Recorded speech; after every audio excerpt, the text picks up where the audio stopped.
ప్రపంచం అతన్ని ఎప్పుడూ ఒక జోక్లా చూసింది, డబ్బుల్లేని ఓ సాధారణ డెలివరీ బాయ్గా.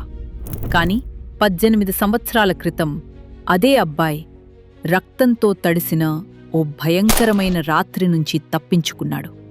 అతని తండ్రిని చంపినవాళ్లు ఇప్పటికీ ఆ టైగర్ కోసం వేట కొనసాగిస్తూనే ఉన్నాడు.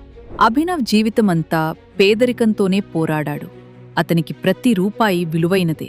ఇతరులు ఖరీదైన బహుమతులిస్తుంటే తను ప్రేమించిన అమ్మాయికి ఒక చిన్న పేస్ట్రీ కొనిచ్చేందుకు కూడా ఆలోచించాల్సి వచ్చేది. కాని మనసు విరగడం కంటే బాధాకరమైనది మనం నమ్మిన వ్యక్తి మనల్ని అవమానించడం.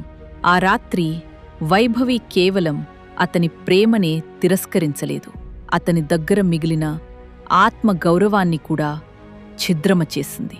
18 సంవత్సరాలుగా ఒకే పీడకల అతన్ని వెంటాడుతోంది. చీకటి సందు, తూటాల శబ్దాలు, అరుపులు మరియు చివరిసారిగా వినిపించిన ఒక స్వరం, పరుగెత్తు టైగర్, పరుగెత్తు. తన తండ్రి నిజంగా ఎవరో అభినవ్ ఎప్పుడూ తెలుసుకోలేకపోయాడు. కాని ఆ రాత్రి అతని విధిని శాశ్వతంగా మార్చేసింది. మనసు విరిగి మద్యం మత్తులో స్పృహ లేకుండా ఉన్న అభినవ్కు తెలియదు తను నేరుగా ఒక ఉచ్చులోకి నడుస్తున్నాడని. ఒక ప్రభావశీల కుటుంబం తమ సొంత కూతురి పేరును చెడగొట్టాలనుకుంది. ఆ కుట్రకు సరైన బలిపశువుగా అభినవ్ మారిపోయాడు. మరుసటి ఉదయం తను ఎప్పుడూ చూడని ఓ అమ్మాయి పక్కన కళ్ళు తెరిచాడు. అందరూ అతని కథ ముగిసిపోయిందనుకున్నారు. కాని అక్రమ్ ఆ ఉంగరాన్ని చూసిన క్షణం అన్నీ మారిపోయాయి. ఆ ఉంగరం బయటి వ్యక్తి చేతికి ఎప్పటికీ చేరని గుర్తు. అప్పుడు ఒక పేరు మళ్లీ వినిపించింది, టైగర్. ఆ పేద డెలివరీ బాయ్ నిజానికి ఎప్పుడూ పేదవాడు కాదు. అతడే వేల కోట్ల విలువైన మాఫియా సామ్రాజ్యానికి వారసుడు. సంజయ్ గఢ్వాల్ కుమారుడు, లెజెండరీ టైగర్ వారసుడు.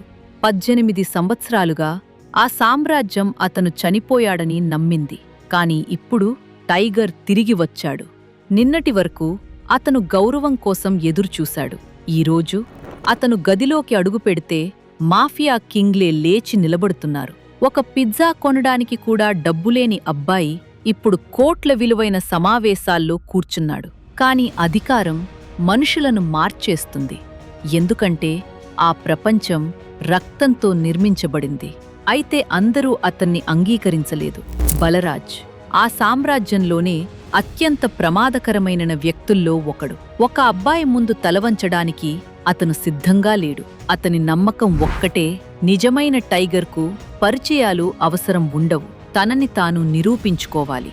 ఆ రాత్రి అభినవ్ ఆ సవాల్ను స్వీకరించాడు. పోరాటం మొదలైన క్షణం నుంచే బలరాజ్కు అర్థమైంది, ఇతను సాధారణ వ్యక్తి కాదని. అతని ప్రతి కదలికలో, ప్రతి దాడిలో, ప్రతి పంచులో సంజయ్ రక్తం కనిపించింది. చివరి శ్వాస వరకు పోరాడు tiger.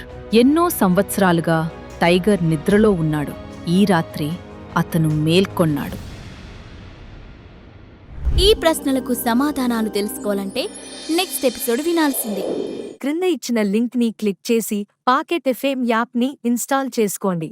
Stay tune to pocket FM.